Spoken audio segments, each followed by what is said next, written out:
Hello दोस्तों, आपका स्वागत है हमारी कंपटीशन के यूट्यूब चैनल में। तो हम लोग अपना यूपी पुलिस री एग्जाम की तैयारी कर रहे हैं। किस एग्जाम की? यूपी पुलिस की। और ये यूपी पुलिस का एग्जाम अभी हाल फिलहाल हुआ था और उसका पेपर लीक हो गया था, इसलिए फिर से एग्जाम होने की पूरी संभावना है। और ये जो एग्जाम है जून जुलाई के आसपास आपको देखने के लिए मिल सकता है।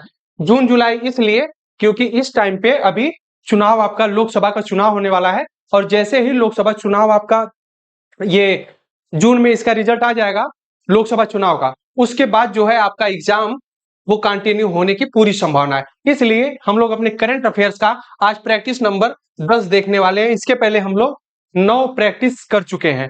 तो मुझे आशा नहीं, पूरा विश्वास है कि आप लोग सारे प्रैक्टिस सेट को सही तरीके से कर रहे होंगे सॉल्व। और प्रैक्टिस को सॉल्व करते रहिए और उससे रिलेटेड जितने भी थ्योरी हैं उसको भी सॉल्व करने का प्रयास करिए। और देखिए, प्रैक्टिस हमारे यहाँ यानी हमारे एमआई कंपटीशन के यूट्यूब चैनल पर आपके लिए हिंदी का प्रैक्टिस सेट और मैथ का प्रैक्टिस सेट और फिर ये हिंदी का प्रैक्टिस सेट, ये सब जो है कंटिन्यू है। ठीक है, करंट अफेयर्स भी है, जीके जीएस, यानी पांचों जो सेगमेंट है आपका मेन वो चल रहा है। और आप सभी करंट अफेयर्स को सभी प्रैक्टिस को सही तरीके से सॉल्व करते रहिए। ठीक है, तो हम लोग अपने इस प्रैक्टिस सेट के पहले क्वेश्चन पे चलते हैं इस सेशन के। तो पहला क्वेश्चन हमारा क्या कह रहा है, देखिएगा। और ये जो करंट अफेयर्स है आपका, ये जनवरी पीछे जो है आपका मई 2023 से आपके 31 मार्च तक सभी इंपॉर्टेंट जितने भी करंट अफेयर्स हैं वहां से छांट छांट के बेहतरीन सवाल जो आपके एग्जाम में बनने की पूरी संभावना है उसको लाया गया है। तो ये जो पहला सवाल है क्या कह रहा है कि हाल ही में पहला वैश्विक असमानता अनुसंधान पुरस्कार से किसे सम्मानित किया गया है? तो बताइए, जेम्स बॉयस को, या डॉक्टर सुल्तान अल जाबेर को, बीना अग्रवाल को, या फिर दोनों को? तो ए और बी जो ऑप्शन है, बी के जगह पे आपका सी होना चाहिए। क्या? ए और सी। क्यों? क्योंकि जो जेम्स बॉयज हैं और डॉक्टर बीना अग्रवाल, कौन कौन? जेम्स बॉयज और बीना अग्रवाल, दोनों लोगों को वैश्विक असमानता अनुसंधान पुरस्कार से सम्मानित किया गया है। तो इसका option number D is the correct हो जाएगा। क्या? डी इज द करेक्ट हो जाएगा। ठीक है, अगले सवाल पे चलते हैं हम लोग। क्वेश्चन नंबर 2 क्या कह रहा है? जल संसाधन नियंत्रण पट्ट लॉन्च करने वाला पहला राज्य कौन बना है? अब ये जल संसाधन नियंत्रण पट्ट, इसको जो लॉन्च किया है, कौन सा राज्य लॉन्च किया है? बताइए, राजस्थान, हरियाणा, बिहार या उत्तराखंड? इनमें से कौन सा सही होगा? क्वेश्चन नंबर का 2 का ऑप्शन ए, बी, सी या डी, कौन सा सही होगा? तो इसको ऑप्शन का मतलब क्वेश्चन का ऑप्शन देखने से पहले हम लोग राजस्थान के बारे में थोड़ा सा चर्चा कर ले। तो जो राजस्थान की राजधानी है, ये आपको पता होगी कि राजस्थान की राजधानी है जयपुर। कहाँ है? जयपुर। और जयपुर को एक नाम से और जाना जाता है, आप लोग बताइए। इसको एक नाम से और जाना जाता है, उसका नाम पिंक सिटी के नाम से जाना जाता है। किस नाम से? Pink city. ठीक है, किसको? राजस्थान के जो राजधानी है जयपुर को। हरियाणा की राजधानी क्या है? देखिए, हरियाणा में एक फैक्ट और बनता है कि हरियाणा और पंजाब, दो स्टेट ये जो है, हरियाणा पंजाब, इसकी जो राजधानी है वो एक है। कौन सी राजधानी है? अच्छा, आप सोचेंगे कि सर दो स्टेट की राजधानी एक क्यों है? इसलिए है कि वहां पे काम करने के लिए उनको सुविधा महसूस होती है। सुविधा इसलिए होती है कि जो हरियाणा और पंजाब है, दोनों पास में सटे हुए स्टेट हैं। और इन स्टेट में चंडीगढ़, क्या है? चंडीगढ़। और ये जो चंडीगढ़ है, ये आपके हरियाणा और पंजाब की क्या है? कैपिटल है। ठीक है, और अगला आपका बिहार है। बिहार की राजधानी आपकी पटना पड़ती है, जिसमें आपके पलटू चाचा भी मुख्यमंत्री हैं, कई बार बन चुके हैं। वो पलटू चाचा नीतीश जी हैं। ठीक है, वो 9 बार, सोचिएगा कि 9वीं बार अभी शपथ लिए हैं। एक बार बीजेपी में, तो एक बार कांग्रेस में, तो फिर लालू की पार्टी में। इस तरह से उनका आना जाना लगा रहता है। तो ठीक है, जो बिहार है, बिहार के मुख्यमंत्री कौन है? तो वो मुख्यमंत्री है नीतीश कुमार। ठीक है, अब इसमें देखा जाए उत्तराखंड, तो आपको बताना चाहिए कि उत्तराखंड किस राज्य से अलग हुआ है। बताइए, उत्तराखंड जो है आपका यूपी से अलग हुआ। किससे? यूपी से। कब? 9 नवंबर सन 2000 को। किससे अलग हुआ? यूपी से अलग हुआ उत्तराखंड। और उत्तराखंड की जो कैपिटल है वह देखने को मिलती है देहरादून। कहां पे? देहरादून में। ठीक है, तो इस क्वेश्चन का ऑप्शन नंबर क्या सही होगा? तो क्वेश्चन नंबर 2 का option number A is the correct हो जाएगा। क्या? जल संसाधन नियंत्रण तंत्र जो है वह लॉन्च करने वाला है आपका राजस्थान राज्य। कौन? राजस्थान। ठीक है, अगले सवाल पर चलते हैं हम लोग। क्वेश्चन नंबर 3 क्या कह रहा है कि कहां में नहीं होगा, यहां पर होगा कि कहां पर फंसे भारतीयों को निकालने के लिए ऑपरेशन इंद्रावती चालू किया गया है। क्या? ऑपरेशन इंद्रावती। और हाल फिलहाल में 3 से 4 ऑपरेशन ऐसे हैं जो चालू किए गए। कहां कहां के लिए? तो यूक्रेन के लिए। यूक्रेन में अभी आपको पता होगा कि रूस जो है, और रूस और यूक्रेन में युद्ध जारी है। तो यूक्रेन में जब फंसे थे भारतीय, उनको निकालने के लिए ऑपरेशन चलाया गया था। उस ऑपरेशन का क्या नाम है?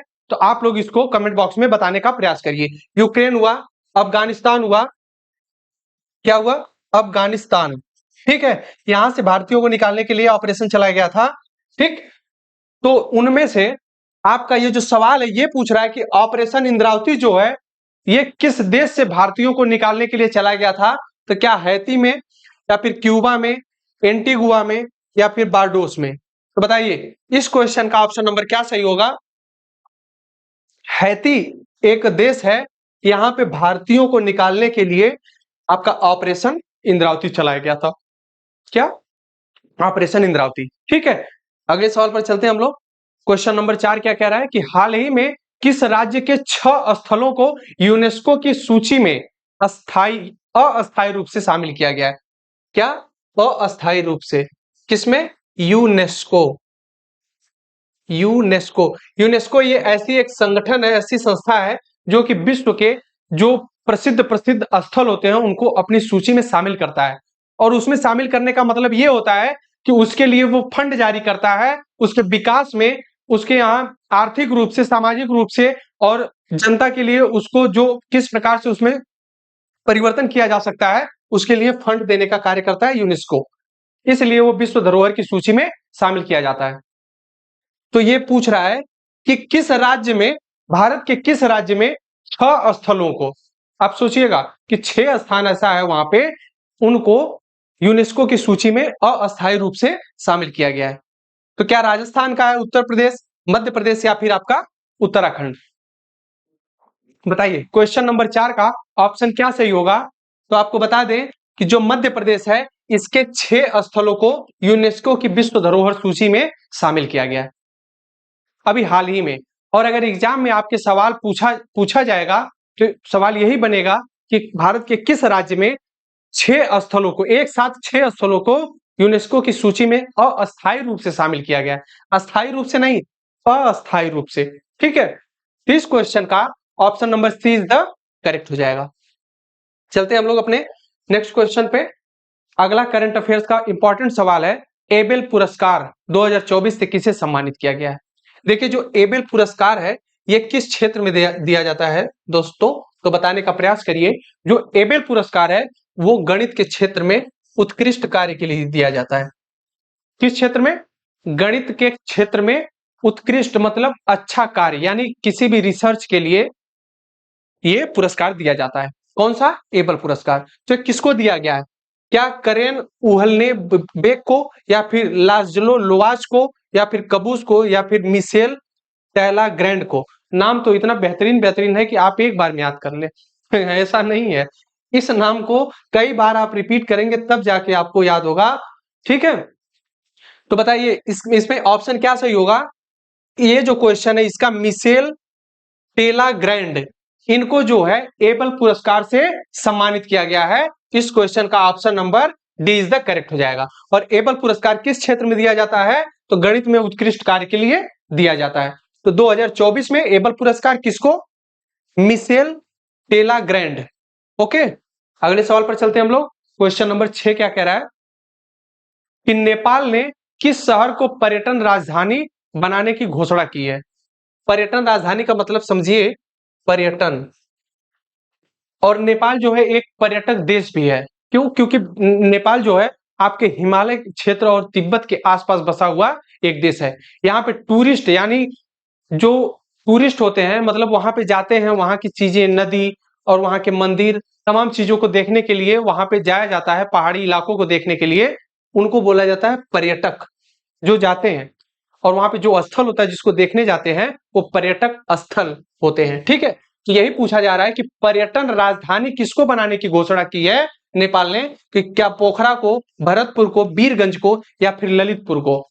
तो क्वेश्चन नंबर 6 का ऑप्शन क्या सही होगा? नेपाल में एक स्थान है पोखरा, इसी पोखरा को नेपाल का जो है पर्यटन स्थल यानी पर्यटन राजधानी बनाने की घोषणा की गई है। ठीक, नेपाल जो है आपके मैप में अगर देखा जाए, कुछ रफली मैप इस तरह से बनाने का प्रयास करते हैं हम। देखिए यहीं पर आपका नेपाल है यहाँ पे। ठीक, और नेपाल की राजधानी जो आप देखने को मिलती है वो है आपकी काठमांडू। क्या है? काठमांडू। ठीक है, और नेपाल एक ऐसा देश है जो कभी भी गुलाम नहीं बना है। ये सवाल तो नहीं बनता है, लेकिन एक नॉर्मल वे में समझने का प्रयास करिएगा कि नेपाल एक ऐसा देश है पूरे विश्व में जो कभी गुलाम नहीं बना। गुलाम मतलब कभी पराजित नहीं हुआ।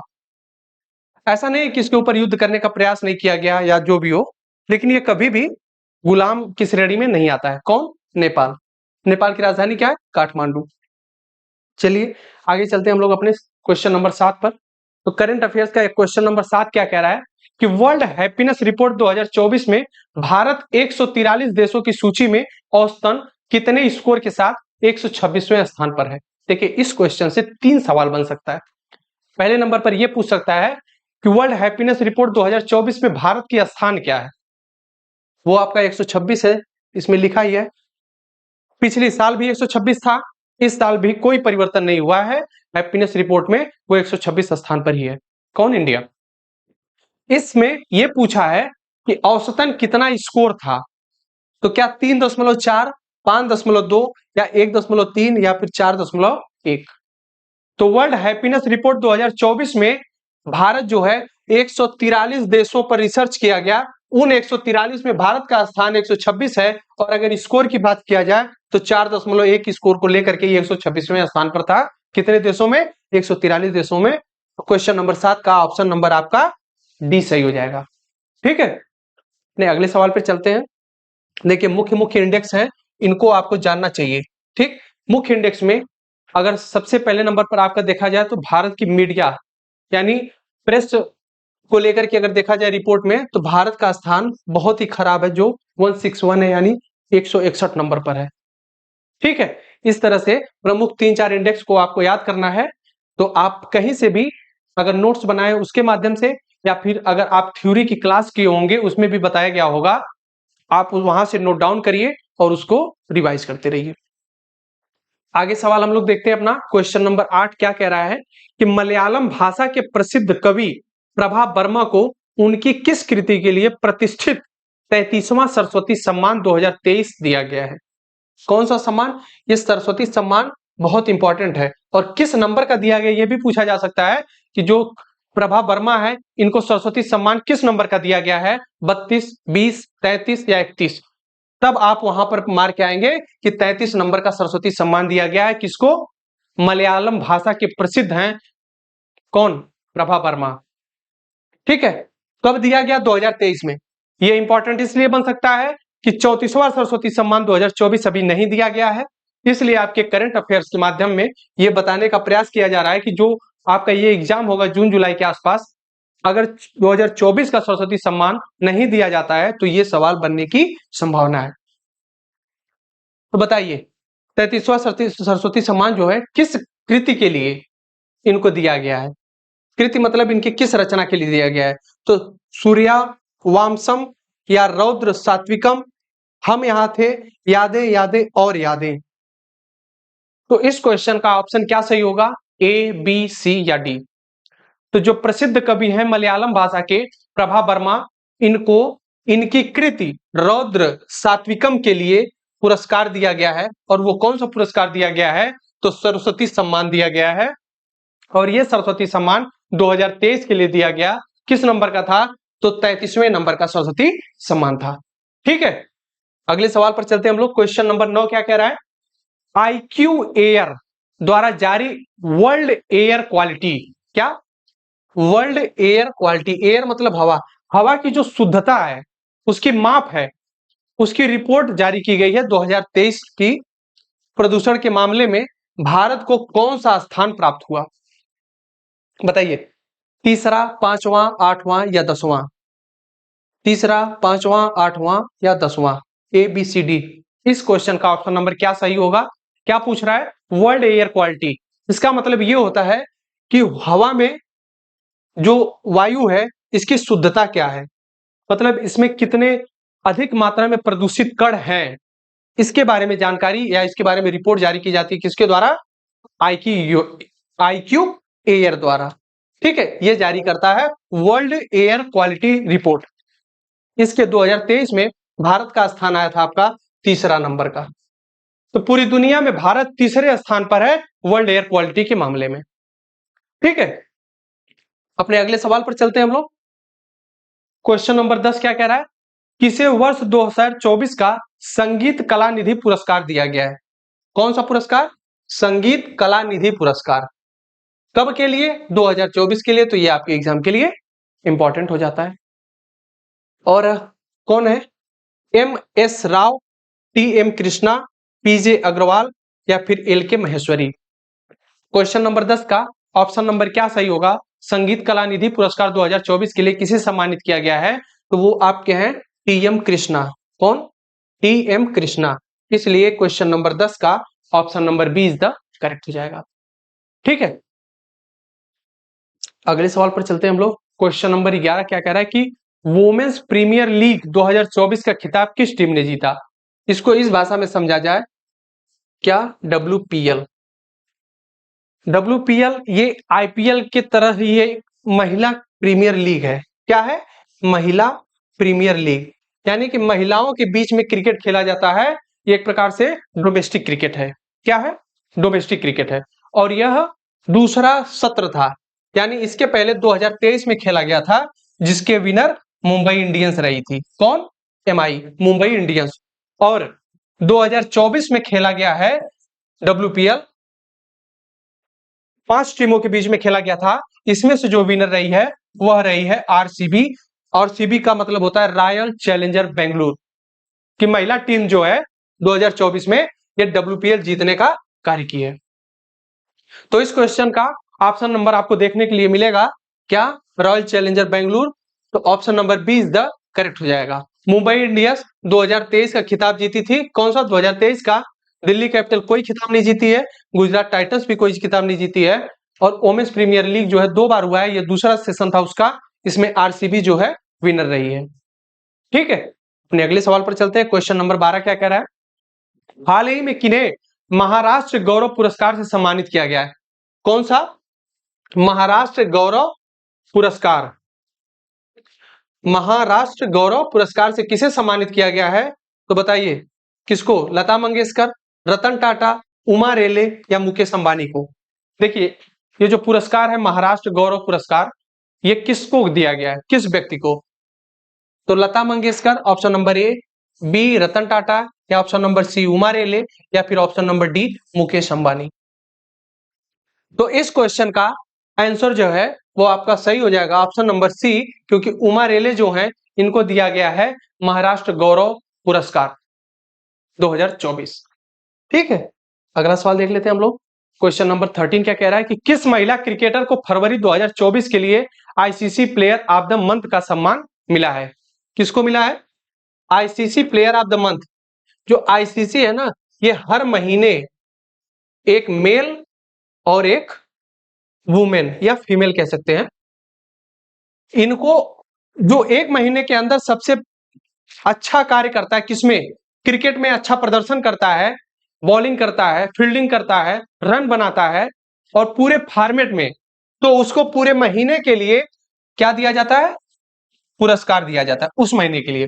तो ये पूछ रहा है कि फरवरी महीने में किस महिला को cricketer ICC player of the month चुना गया है? तो बताइए, होली हरेलिंग को जो ऑस्ट्रेलिया के हैं, या फिर जहानारा आलम बांग्लादेश के हैं इनको, या फिर एलाबेल सदरलैंड ऑस्ट्रेलिया को या फिर सना मीर पाकिस्तान को? बताइए। क्वेश्चन नंबर 13 का ऑप्शन नंबर क्या सही होगा? तो इस क्वेश्चन का जो ऑप्शन सही हो जाएगा वो आपका होगा ऑप्शन नंबर सी, एला बेल सदरलैंड। इनका नाम क्या है? एला बेल सदरलैंड। ये एक क्रिकेटर, महिला क्रिकेटर हैं, ऑस्ट्रेलिया के हैं। इनको दिया गया फरवरी महीने का ICC player of the month का पुरस्कार। क्वेश्चन नंबर 14 देखते हैं हम लोग। ऑस्कर अवार्ड, जो ऑस्कर अवार्ड 2024 है, किसे बेस्ट फिल्म का पुरस्कार मिला है? कौन सी फिल्म है जिसको ऑस्कर अवार्ड बेस्ट फिल्म के रूप में मिला है? तो बताइए, बारबी फिल्म है या ओपेनहाइमर फिल्म है, पुअर थिंग्स है या फिर द फ्लैश है? तो क्वेश्चन नंबर 14 का ऑप्शन नंबर क्या सही होगा? जो ऑस्कर अवार्ड 2024 है, यह मिला है आपके ओपेनहाइमर। ओपेनहाइमर एक क्या है? फिल्म है, और ये जो फिल्म है ये हॉलीवुड की है। कौन सी? हॉलीवुड। तो याद रखिएगा, क्वेश्चन नंबर 14 का ऑप्शन नंबर बी इज सही हो जाएगा कि ऑस्कर अवार्ड 2024 में बेस्ट फिल्म का पुरस्कार मिला है ओपेनहाइमर फिल्म को। ठीक है। क्वेश्चन नंबर 15 क्या कह रहा है?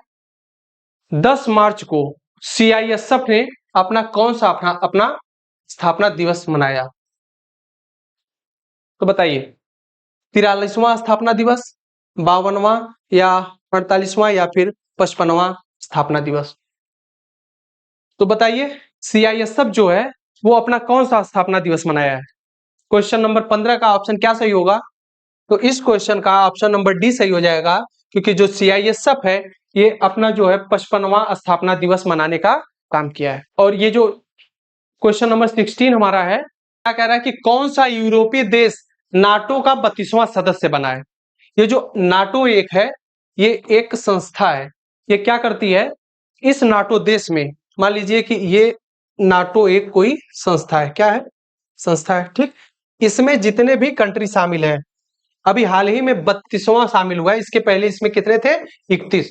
और ये जो 31 देश है नाटो में, इन 31 देशों में अगर किसी भी देश पर कोई अन्य कंट्री यानी कोई अन्य देश आक्रमण करता है, तो ये 31 देश मिलकर के उस एक कंट्री पर युद्ध करने का काम करते हैं।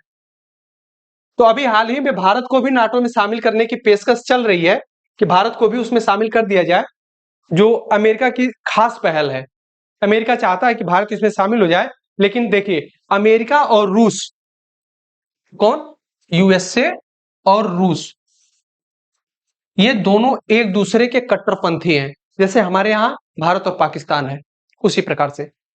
तो यूएसए की नीति को रसिया नहीं मानता और रूस की नीति को यूएसए नहीं मानता। इसलिए अमेरिका चाहता है कि भारत जो है नाटो में शामिल हो जाए, और रूस कभी नहीं चाहेगा कि भारत नाटो में शामिल हो जाए। क्यों? क्योंकि भारत के सबसे करीब में देखा जाए तो अमेरिका भी है और रूस में भी है। भारत अभी भी विकसित देश नहीं हुआ है कि कोई बड़ा निर्णय लेने में सक्षम हो। हालांकि ले सकता है, लेकिन ऐसा नहीं है। भारत जो है अपने जीडीपी इसकी ठीक ठाक काम कर रही है, ग्रोथ हो रहा है।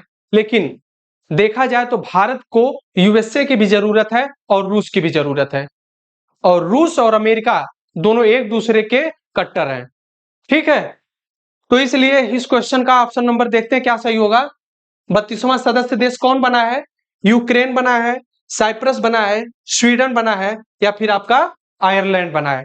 तो इस क्वेश्चन का जो है ऑप्शन नंबर क्या सही होगा? बताइएगा, ऑप्शन ए, बी, सी या डी? तो जो यूरोपीय देश नाटो है, इसका 32वां सदस्य कौन बना है? इस क्वेश्चन का आंसर बताइएगा। इस क्वेश्चन का आंसर आपका सही हो जाएगा ऑप्शन नंबर सी, क्योंकि स्वीडन जो है यह नाटो का 32वां सदस्य बना है। कौन सा नंबर का? 32वां। और इसके पहले इसमें सदस्य देश कितने थे? 31 सदस्य देश। ठीक है। तो चलिए, और देखा जाए तो इंडिया के सबसे करीब, अगर इंडिया का सबसे मित्र देश किसी को माना जाए तो वो है आपका रूस। ठीक है। अगले क्वेश्चन पर चलते हैं हम। क्वेश्चन नंबर 70 क्या कह रहा है कि गर्भपात यानी एबॉर्शन, जो एबॉर्शन होता है उसको संवैधानिक अधिकार देने वाला दुनिया का पहला देश कौन बना है? देखिए, कुछ देशों में एबॉर्शन को कानूनी तौर पे अधिकार नहीं मिला है, मतलब आप एबॉर्शन नहीं करा सकते हैं, ये वहां पे कानूनी अपराध के तौर पे देखा जाता है। लेकिन ये कौन सा देश है जो पहली बार ऐसा हुआ है कि गर्भपात को संवैधानिक अधिकार प्रदान करने का काम किया है। और ये दुनिया का पहला देश है। तो क्या बांग्लादेश है, फ्रांस है, या फिर न्यूजीलैंड है, या आपका ऑस्ट्रेलिया है? तो एबॉर्शन को संवैधानिक दर्जा देने वाला जो देश है वो है आपका France. Option number B is the correct हो जाएगा। फ्रांस जो है इसको संवैधानिक अधिकार दिया है। ठीक है। फ्रांस की राजधानी की बात किया जाए तो फ्रांस की राजधानी आपकी पेरिस है। बांग्लादेश की राजधानी ढाका है। ठीक। और ऑस्ट्रेलिया की राजधानी कैनबरा है। एक राजधानी हम आप लोगों के लिए छोड़ते हैं कि न्यूजीलैंड की राजधानी कहां है। इसको कमेंट बॉक्स में आप कमेंट करिएगा। अगला सवाल देखते हैं हम लोग। क्वेश्चन नंबर 18 क्या कह रहा है? किस शहर में भारत का पहला डॉल्फिन रिसर्च सेंटर खोला गया है? देखिए, अगर प्राणियों में, जलीय प्राणियों में सबसे बुद्धिमान अगर प्राणी कोई है तो वो है आपकी डॉल्फिन, ऐसा माना जाता है। और आप देखे भी होंगे तमाम यूट्यूब वीडियो में कि डॉल्फिन एकदम मानव की तरह से, जैसे जैसे मानव इंडिकेट करता है कि ऐसे करो वैसे करो, मतलब किस तरह से कार्य करना है, वो सब काम करने का कार्य करती है। कौन? डॉल्फिन। तो किस शहर में भारत का पहला डॉल्फिन रिसर्च सेंटर खोला गया है? क्या रांची में, मथुरा में, या पटना, या फिर देहरादून में? तो हमारा जो बिहार राज्य है, बिहार राज्य के पटना जिले में, पटना जिले में डॉल्फिन रिसर्च सेंटर खोला गया है। इस क्वेश्चन का option number C is the correct हो जाएगा। ठीक है। क्वेश्चन नंबर 19 देखते हैं हम लोग। क्या कह रहा है? सीमा सुरक्षा बल यानी बीएसएफ की पहली महिला स्नाइपर कौन बनी है? बीएसएफ की पहली महिला स्नाइपर कौन बनी है? वर्षा सिंह, अदिति कुमारी, पूर्णिमा यादव, या फिर सुमन कुमारी? बीएसएफ जो है बॉर्डर सिक्योरिटी फोर्स है, और ये बीएसएफ जो है वह चीन की सीमा पर रहती है। ठीक है। बीएसएफ पाकिस्तान और भारत की सीमा पे रहती है बीएसएफ। ठीक है। तो इस क्वेश्चन का option number D is the correct हो जाएगा, सुमन कुमारी। हम लोग अगले सवाल पर चलते हैं, और ये हमारा इस सेशन का अंतिम सवाल है, और आशा करते हैं कि आप लोग इस पूरे सेशन को सही तरीके से देखे होंगे। अपना आखिरी सवाल देखते हैं हम लोग। भारत निर्वाचन आयोग ने किस राज्य में मिशन 414 अभियान शुरू किया है? कौन सा मिशन? मिशन 414। तो क्या हिमाचल प्रदेश में, झारखंड, बिहार, या नागालैंड में? तो ये जो मिशन है चालू इसलिए किया गया है कि दूर दराज के जो लोग हैं वह इस चुनाव में ज्यादा से ज्यादा मत कर सके, मतलब अपने मत का मतदान दे सके। तो ये जो मिशन 414 है ये हिमाचल प्रदेश में लागू किया गया। किसके द्वारा? तो चुनाव आयोग के द्वारा। ठीक है। तो इस क्वेश्चन का option number A is the correct हो जाएगा। तो आशा करते हैं कि आप लोग इस सेशन को बहुत अच्छे से देखे होंगे। तो देखते रहिए एमआई कंपटीशन के यूट्यूब चैनल को। मिलते हैं नेक्स्ट वीडियो में, तब तक के लिए जय हिंद।